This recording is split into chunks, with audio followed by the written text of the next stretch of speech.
Ito ang explanations.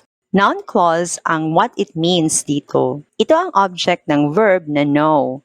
Ang pwedeng makapag-function as object ng verb ay ang noun, hindi ang adjective at hindi ang adverb. Adjective ang clause na that you sent her dito. Dinidescribe nito ang flowers na isang noun. Aling flowers? Yung flowers na you sent her. Ang words na gagamitin pang describe ng noun like flowers ay ang part of speech na adjective. Kaya adjective clause ang underlined clause. Madalas, ang adjective clause ay kasunod ng noun na kanyang dinidescribe. Kagaya ng that clause na kasunod ng word na flowers.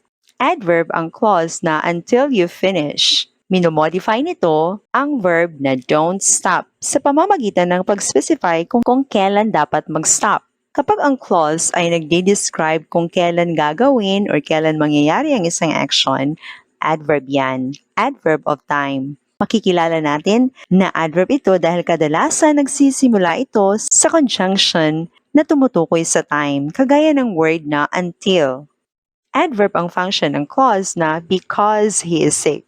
Minomodify nito ang verb na won't go. Nagbibigay ito ng rason bakit hindi makapunta doon. Kapag ang clause ay tumutukoy sa rason kung bakit hindi magawa or bakit ginawa ang isang action or gagawin ng isang action, adverb yan.